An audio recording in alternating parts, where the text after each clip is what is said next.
Good morning. Good morning, good morning. I'm just stuffing my face with one of those caramel waffle things. I've got both Megs this morning. And George. Hi, George.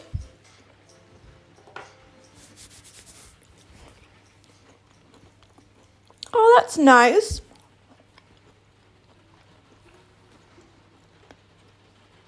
Oh, I love those caramel waffles. They're so good.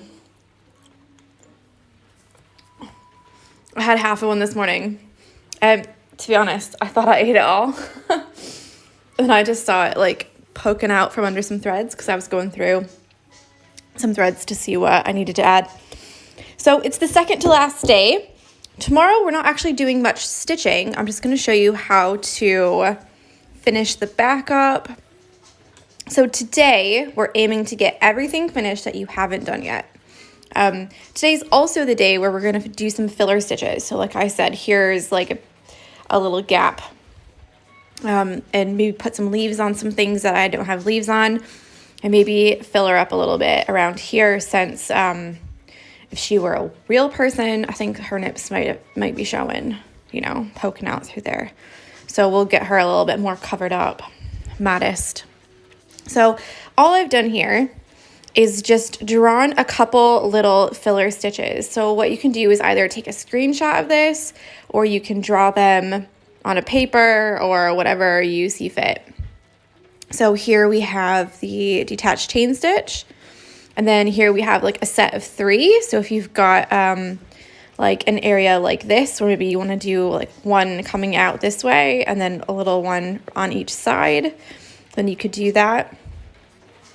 Here we just have some straight stitches that are a little bit overlapping, and they're great filler stitches, especially if you have, like I said, a place like this or even kind of poking out from here. They look really nice. And then we have the good old fern or fly stitch, which we did here and here. You can do those around everywhere. I mean, they're so versatile and they don't look awkward if there's just one. But then again, they also don't look awkward if there's like 3 or 4 or 5. You can totally get away with like doing another stalk here and it not looking like it wasn't intentional. The other thing I like about these ones is that you can have them curved, like bendy, or you can have them just stick straight. So if you have a really awkward spot, like if I wanted to put one kind of curving around like here, just to take up some more space, it wouldn't look weird. Like I've just kind of popped it on just to take up space. And then we've got the exact same, except instead of making them all the same size, so all of these here are meant to be the same size, these ones get bigger and bigger and bigger as you go down. So obviously this is great for a space that maybe is a bit wider on the bottom and skinnier towards the top. These can be bent as well, just depends. This one we've already done here, but if you kind of take the strands down, so do kind of 2 strands or even 3 strands and make these little detached chain stitches really, really tiny, then they give a much different look to them. So I could definitely put a couple of them here, maybe one long one and 2 small ones or something, but really small, like much skinnier and smaller than these ones. Thinner, I mean, not skinnier. So that's a good contender. These ones are just detached chain stitches, but they're all like kind of coming out in a pattern. So if I wanted to kind of stick some down here, 1, 2, 3, 4, 5, like that, instead of one big leaf down here, you could do some little things. This is more like a stick, so it's just using straight stitches to make a little like stick type thing with some little French knots on the end of each stick. Those ones can be for, you can add like a little colored French knot on the end. So if you wanted to have like a brown stick or even a green stick with little pink buds or off-white colored buds, like a cream, that would look really nice. And then we kind of have like a leaf shape here. They're just straight stitches. The difference between these is that this part right here, they don't actually overlap at all. So you're just kind of making almost like a fan of stitches in a shape. So again, good for like down here, kind of coming out the side. You can even combine these two so that you might have like a bunch of stitches that come straight out like this. And then you also do the detached chain stitches on top of them, also an option. So the main difference between these two is that these are kind of next to each other, almost like a satin stitch, whereas these ones are all kind of going in the same hole down here. And then as you get lower, you kind of just move your needle just down another little bit. Berries ahoy! So yeah, I've kind of given you a couple different things that you can do. I obviously can't stitch all of them because it would just take ages, wouldn't it, to do all these little things. And plus we've done a lot of them already, so it kind of just seems like overdoing it, you know. The other thing that I said that I would show is yesterday we did French knots for French Knot Day, and we did some French knots in a couple places. I added them here at the top, but you can also use satin stitch. You can do a satin stitch and a French knot combination, and I think that's what I'm going to do for this one right here. And then I'm going to add a couple leaves on this, and then do maybe like this one but really thin over here. So shall we get started? Yeah.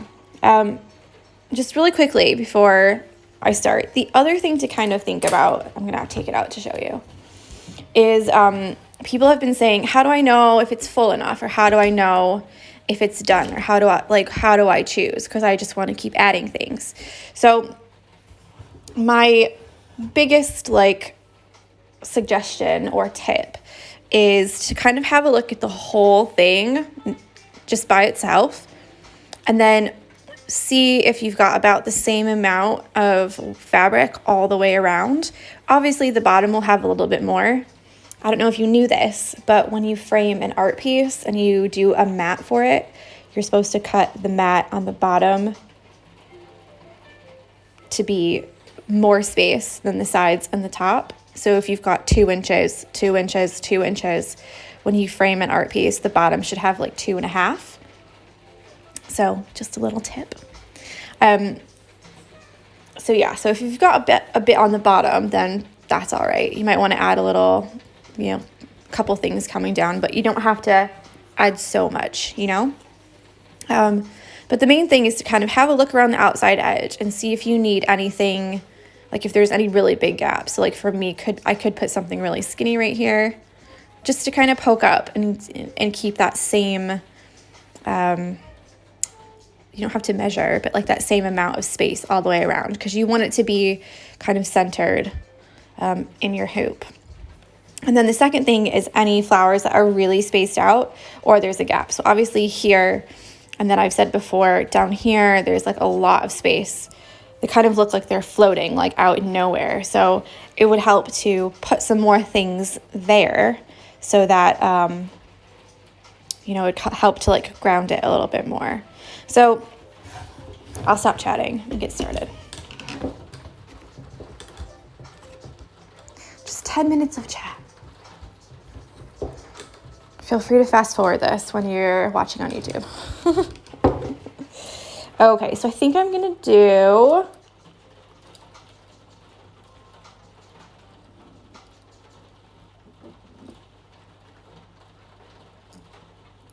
and maybe like a big one,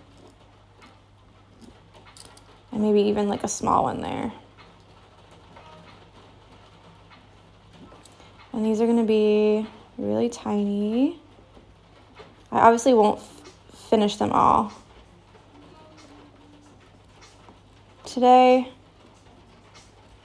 So this is kind of like, I remember I said a couple weeks ago, aw, Stitches by Meg, you're so nice. She said the chat is good too.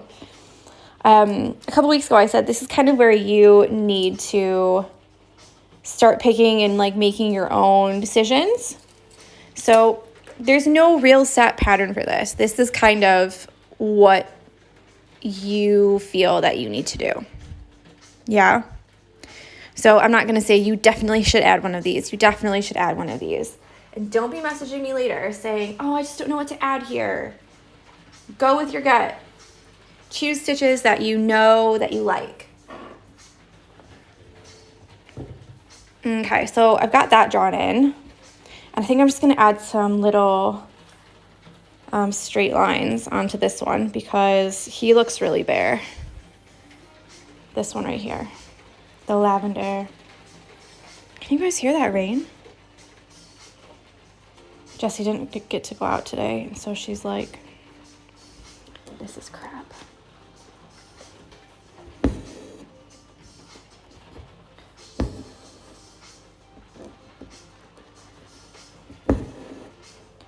So I'm just going to add some straight stitches onto this every once in a while.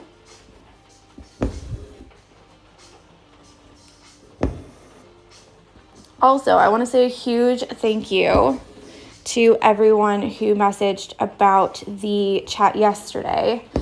If you didn't hear the chat yesterday, it was about a couple people wanting to use my drawings in their own work, but then selling the work as their own.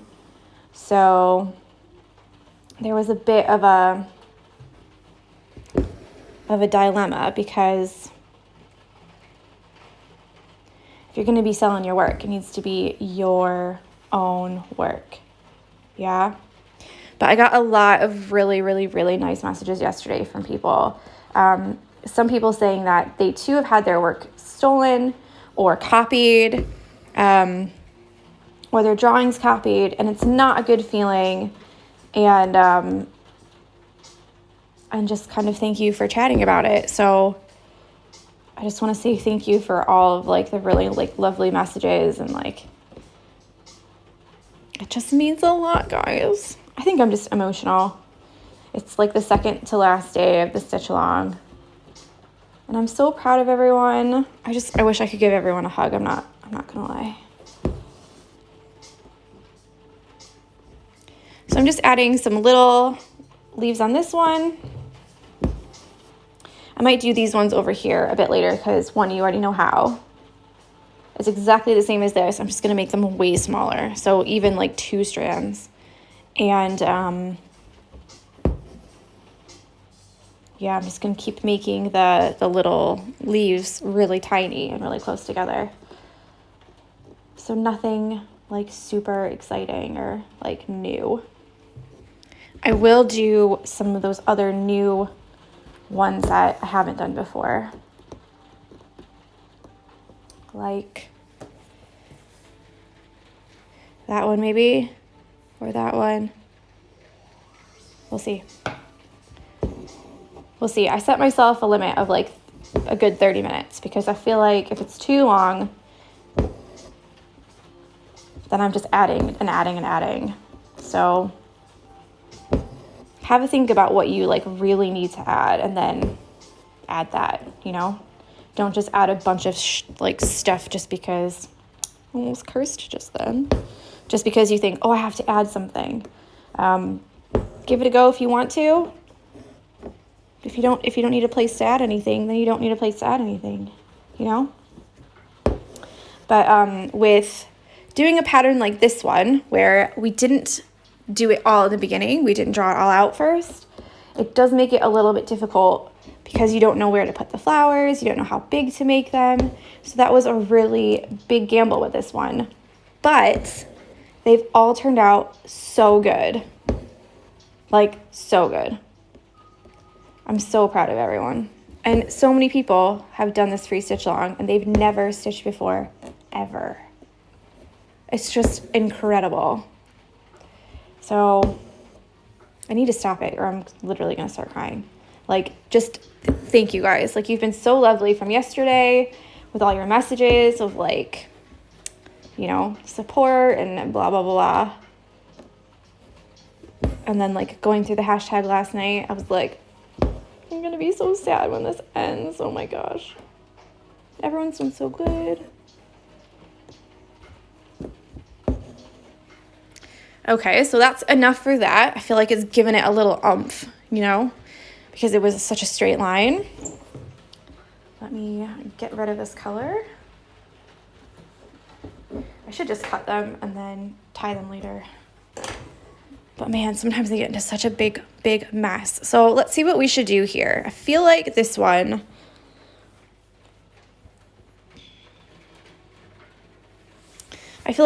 here could be like one of these.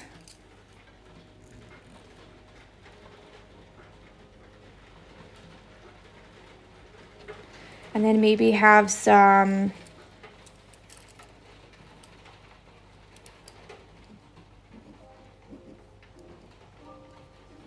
like that coming out from there. And then there needs to be something here for sure. What should I do there? Maybe like a stick? Should I do a stick or should I just do like a...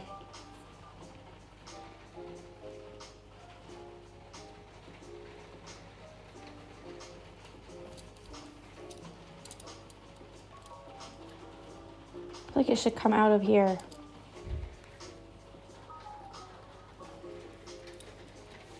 Or like here. Like that, maybe. Straight up and down, though. I don't know about that. Or maybe...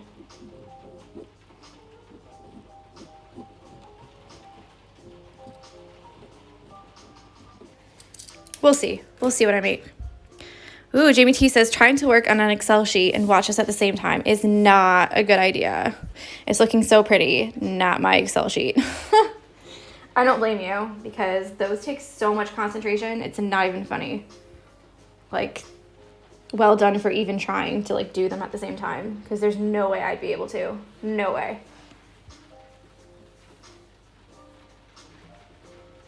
I just hate doing Excel sheets anyways. I think a nice dark color would be good here. So let's do that one first because that's super easy. And then we'll figure out this situation here. If I do it this way, then it's 2 leaves going straight across, and I don't like that. Oh, she says, I'm watching and listening from work. Lots of people have been doing that lately. Which is fine for me. I'm gonna do the fly stitch because I feel like it's easier. Not easier, but quicker. I only have so much time left, you know?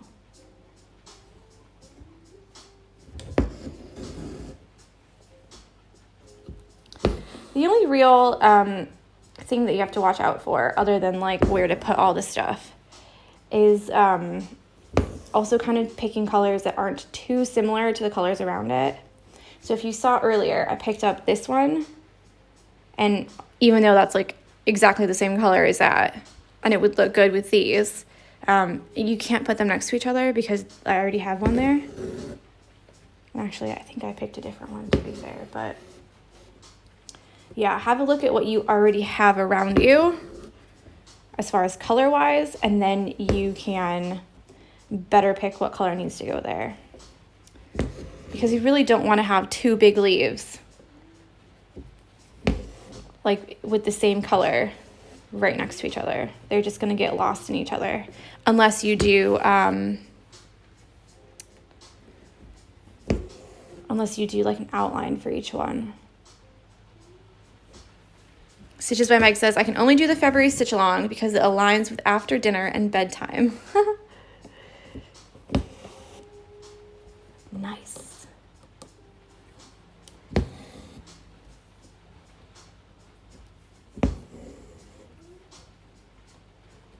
And then these last one is going to get tucked right in underneath of here. Like that.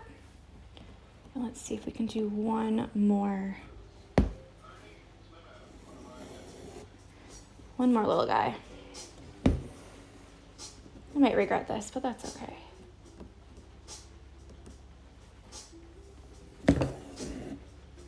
Yeah, you don't really want to put anything over top of a woven rose because they're so thick off of the hoop. So when you're thinking, ooh, where should I put my next thing, or what should I add? Don't put anything over top of those.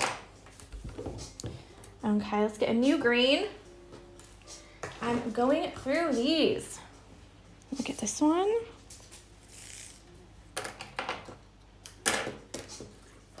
And we'll do some little guys here.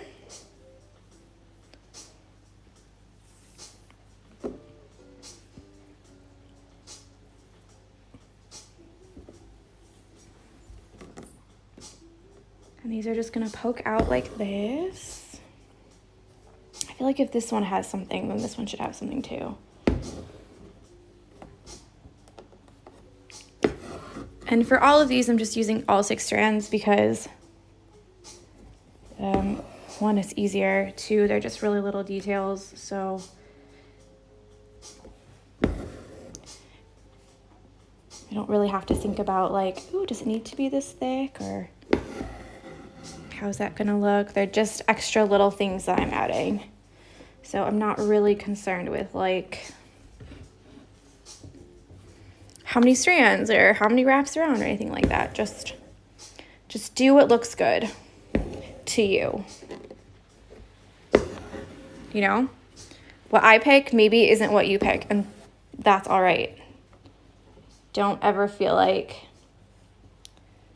you know, someone's trying to make you do it the same way that they do it, or that the way that you do it isn't as nice as the way that someone else does it. Actually, I was talking with some friends yesterday about craft versus art, and what is art and what is craft, or what would be considered craft, and like when are you an artist type thing. And a huge secret of mine, like a huge secret of mine, is that even in university, when I went to college at basically the Toledo Museum of Art. I went there every single day to get my degree as an art teacher. And every single day that I went there, I feel like they wanted you to like, you know, paint and draw like what your soul says and all this like stuff, and be an artist and make art, you know, from your heart and all these kinds of things. And I never really felt like I was an artist ever. And even now, I don't. And I think that's kind of sad. You know? It's not like a woe is me, like anything like that. It's just more that, you know, I never really felt like I had like a lot of things to say, or like, you know, where other people had different things that they like could comment on in their life. I just kind of never felt that I had that much. So it was just a bit like, oh, okay. All right. I'll get back to that chat in a minute. Let's see what I can do here. I feel like if I do it straight up, it's going to split her in half. But if I do it this way, I already have a leaf going this way. So maybe I can do something like,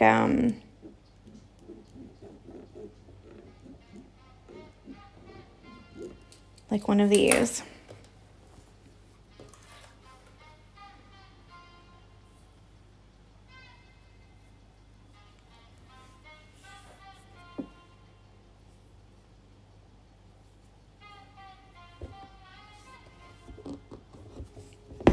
Let's see what it looks like.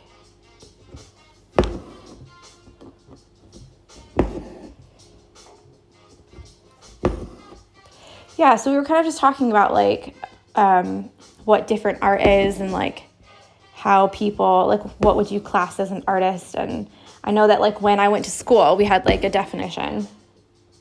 Like once you have your own style, and like once you have like perfected your art and all this stuff.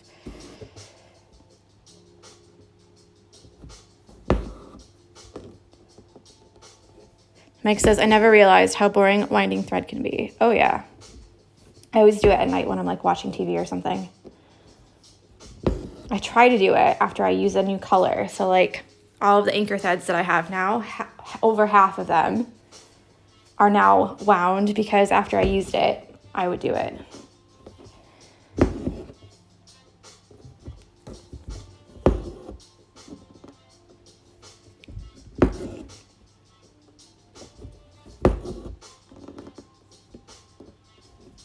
So yeah, maybe we'll put some stories up later about like little questions like what is a craft and like what is art? Because I found it super interesting and we had like such a lovely chat about it last night. Okay, so Veronica says she never felt like an artist and she can't really draw. However, I definitely feel like a crafter. So do you think that being an artist means that you have to be able to draw?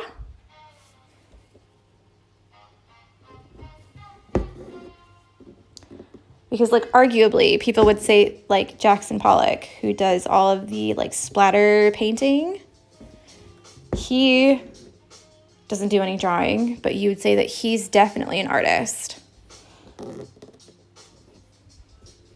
And what makes you feel like a crafter? Like you said, you definitely feel like a crafter. What's that?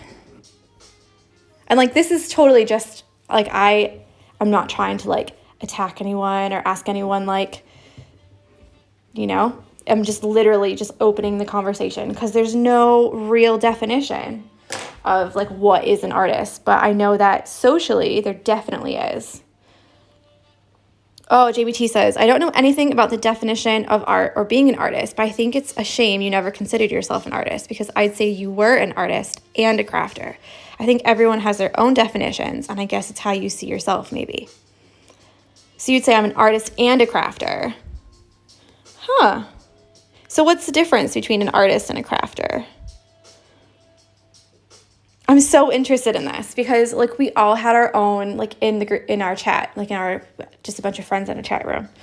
We all had like our own definitions and it was so interesting. And so I was kind of telling them like what they told us like in university and like what we kind of assumed from like the classes that we taught or that we had to take. And then because obviously I went to school to be a teacher. So like based on that, Sasson Twee says, I'm a lazy artist that's semi-skilled in a genre of craft. So embroidery is a craft? Because I know Sasson Twee does embroidery as well. This is so interesting. I'm so interested in this, you guys. I'm like way far beyond the stitch along now. I'm sorry. I might do some little guys down here whilst I'm chatting. So Veronica says that, she says, not really, but I think it stems from school where they expect you to draw first to go further. So I think that that's kind of similar because part of something that they told us in school was kind of like, all of the children are artists. And all of the children, like, they're capable of making art. You just kind of have to encourage them and, like, kind of push them to see where, like, art will take them and all this kind of thing. But then on the other side of that, when I got to teaching, like, is that the right color? No, this one. When I got to teaching, like, high school and, like after that, like, you guys would say, like sixth form and A levels, they kind of never, like, they told us that we shouldn't really encourage the kids who aren't artistically inclined to continue art because if they're not good at it, then they'll never really go anywhere. So I found that really interesting because at first they were like, everyone's an artist. Like everyone can do art and encourage everyone to do like mark making and experimenting and all this kind of thing. But then when you get older, it's kind of like taken from you, as in they kind of start saying, well, you're not actually really good at it. So, you know, maybe you should do like maths and science or reading or Maybe you could be an author or something because like your art skills aren't very good. So I find it really interesting.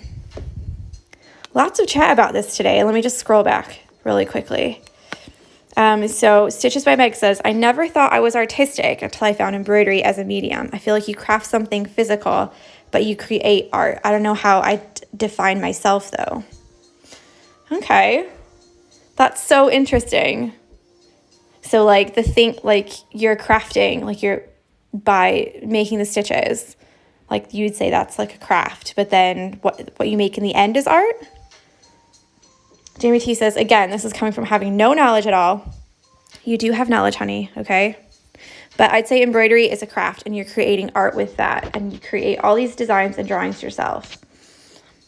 And she said, I'd say that is being an artist. And then Veronica says, I feel like a crafter as I knit, crochet, cross stitch, and now embroidery. So I think to Veronica, being a crafter is things like textiles. So anything to do with like fabric, making soft furnishings, things like that. As like knitting and crocheting, you'd make blankets, you'd make hats, you'd make sweaters. Surprising. Sass and Twee says, I tend to think of embroidery as a skill or craftswomanship, and what you do with it is art. Okay. Fair.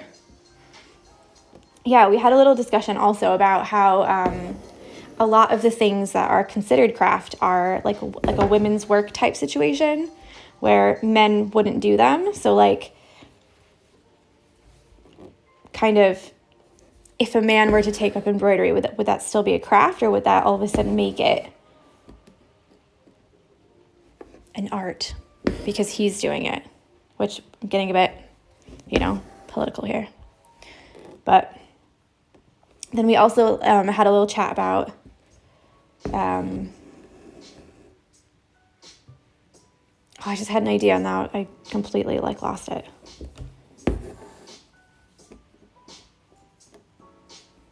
Like a women's work type thing. So we had to take a crafts and art class, but all of the crafts were things that like early humans did. So like clay, batik dyeing, like where you take the wax and make a design and then dye it and then take the wax off. We did weaving on a loom. We didn't do any embroidery, but it struck me as like, why are these all called crafts and art when there's lots of artists who do these as their art? And I guess my other question is, when does oh,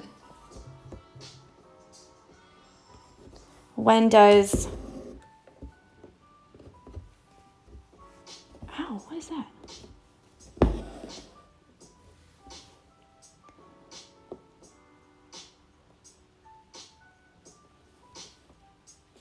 When does it go from like being a crafter to like being an artist? Yeah, so like if you start painting like for fun, are you like a crafter in painting? Or does craft only like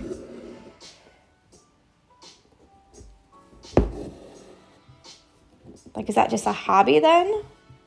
Or like, are you an artist because you're a painter? I found it so interesting. Like we talked about it for ages, I feel. I just thought this needed something over here, so. Sass and Twee said, side note, I say womanship with pride, not as a dig. Women have been using crafts politically for centuries, while men figure they could keep us busy. Yes, definitely. Absolutely. And I 100% didn't take that as women's work, I just found the whole thing really interesting because I feel like it's such a big conversation to talk about. And I feel like everyone has their own different opinions of it. But it's would you call a sculptor an artist or a crafter or a painter? Just because they paint, are they not a crafter anymore? or are they now an artist? Or is everyone an artist? It's just that we've been, you know, thought to like think of it as a different way. Jamie T says, maybe it's just what you consider yourself as. I think I would have always considered arts and craft as the same thing. Sorry, art and craft as the same thing. Who knows? Hurts my brain trying to think about this stuff without having coffee. Okay, I'll end it there. I think I'm quite happy with this here. I've added these little bits, this little bit, this leaf, kind of out like that, this little guy, and then some little leaves on the lavender, and then I'm going to go and do these little stalks, and I might add one more over here because I feel like something needs to be poking up there. But yeah, this is what I've got so far. If you post a picture of your progress today, as in you've done today's work, can you tell me what you've added so that other people can kind of see as I repost it? Then you can kind of see like what other people have added to theirs and like what they chose and all that kind of thing. So yeah, I'm going to do the paid stitch along video now, and I hope you have a lovely day. Tomorrow's the very last day. It's like February is like gone. I can't not even believe it. But yeah, I loved our chat today, and I'll talk with you tomorrow. All right, bye.